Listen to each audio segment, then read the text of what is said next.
CNN's Whitney Wild has been following the FBI investigation into the shooting. Whitney, this is being called a security failure at the highest level. So tell our viewers how this happened.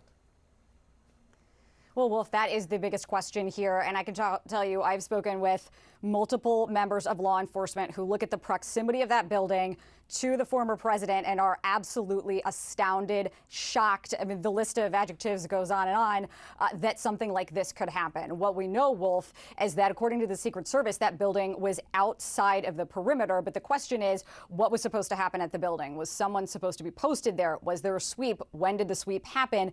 Ultimately, how did this shooter get up onto the roof? And the other major question here, Wolf, is that in the planning, how did the Secret Service determine the relevance of that building in this larger operational plan? Did they look at that building as a vulnerability? Did they just simply say it's outside the perimeter, this perimeter is wide enough, and move on? These are the questions that need to be answered by the Secret Service, and certainly the questions that the Secret Service is asking themselves at this very moment.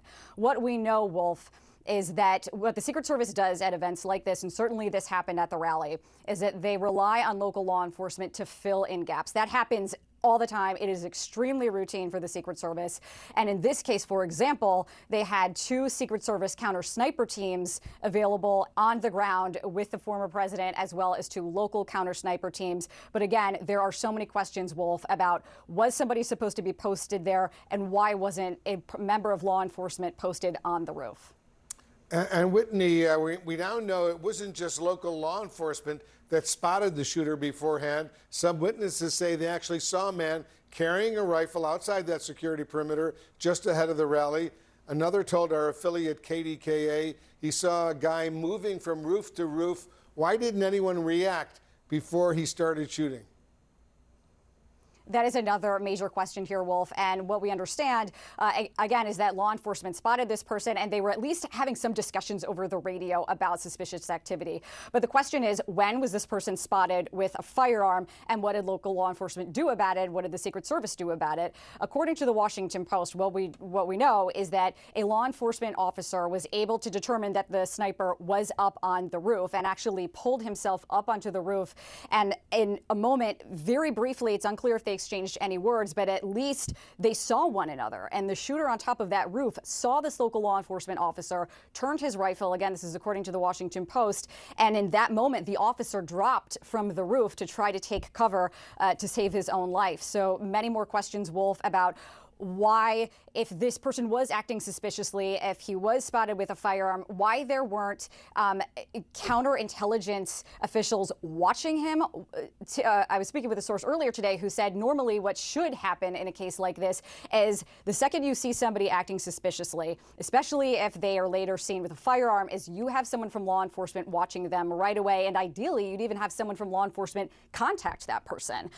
Many more questions to answer here, Wolf, but certainly how local law enforcement, how the Secret Service reacted to that information is going to be crucial to this investigation. Yeah, and we'll be hearing from Secret Service agents during the course of this hour. We expect them to start answering some of these very, very serious questions. Whitney Wild reporting for us. Whitney, thanks very much. And joining us now, CNN senior national security analyst, the former Assistant Homeland Security Secretary, Juliette Kayyem, and CNN senior law enforcement analyst, the former Philadelphia Police Commissioner, also the former D.C. Police Chief, Charles Ramsey. Thanks to both of you for joining us. Chief Ramsey, do you consider this a security failure?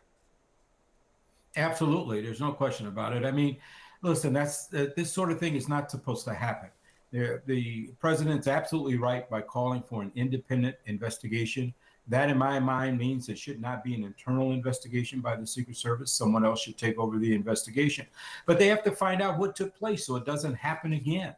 I mean, clearly, a gunman, to be able to get that close to a protectee, to actually wound that individual, there's just no excuse for it. Something broke down. And the more we find out about things like seeing a suspicious person, I mean, did anybody make physical contact with this individual? How did he get on the roof? And then there's one report that there was a cop up there who left after he saw the individual. How true that is, I don't know. But the bottom line is something broke down, and they got to find out quickly.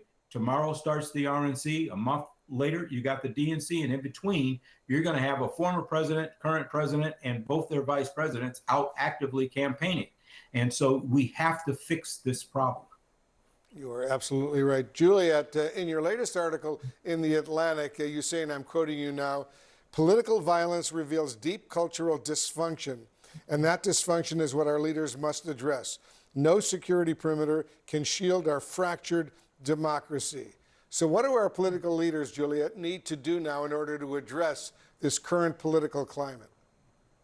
So, I mean, it's basically that we have to stop talking in terms of annihilation, right? I mean, this is it's a zero-sum game.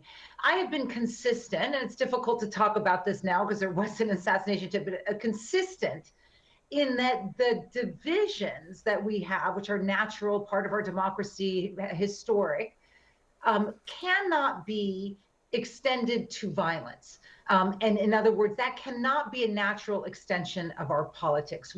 I'm just quoting the FBI, we have seen the rise of exceptionally challenging times for public officials, in particular judges, secretaries of state, in terms of right-wing focus on them. And then, as we've seen with the Supreme Court, Congress, and now former President Trump, violence against them. This sort of permissiveness that has become part of the way we talk as a nation. It's not sustainable as a democracy. I'm going to be entirely clear here. We have got to stop this permissiveness of the use of language, because even if the speaker doesn't mean it, clearly people are hearing it as a permission structure. And so that, look, I agree with Chief Ramsey, like something went terribly wrong in terms of communication, in terms of planning, in terms of all sorts of aspects of law enforcement. But you can't have a security perimeter to cover our democracy. It's just not possible. And we have to really address that as well. Yeah, good point. Chief Ramsey, there's currently a lot of criticism, as you well know, of law enforcement in regards to this incident. We have heard reports from witnesses that they actually tried to warn officers that there was a gunman on the roof not that far away. What do you make of that? Well, that's why you have to have a thorough and complete investigation and get all the facts out there. I was disturbed that yesterday when the Secret Service was not represented at the press conference. I mean, listen, I've been in tough situations having run 2 police departments. Things often go wrong, but that means it's more important for you to be out there during those times than in other times. I mean, bad news does not get better with age. That's a fact. And so even if it's bad, you've got to get it out there, because if you don't, then it just gets worse. And so it is what it is. Everybody doesn't take a brain surgeon to figure out there was a breakdown in security. The question now is, how did it happen? What actually happened? Who's responsible for what? And it's not so much finger pointing, it's just fixing a systemic issue that obviously exists. At least it did yesterday. Yeah, the chief makes an important point, Juliet, and I'm anxious to get your thoughts. Yesterday, when we saw that news conference, that briefing on what happened, we heard from the FBI, we heard from Pennsylvania State Police, from local police over there in Butler, Pennsylvania, but the Secret Service was not there, and clearly they didn't answer any questions. We are told, Juliet, that there will be a Secret Service briefing coming up this hour in Milwaukee. We're going to be having live coverage of that. I'm anxious to hear what they have to say. But why didn't they show up, and why aren't they talking at least until now?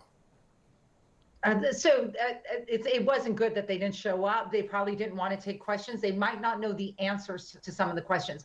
The fundamental question right now is, who established and approved of the security perimeter?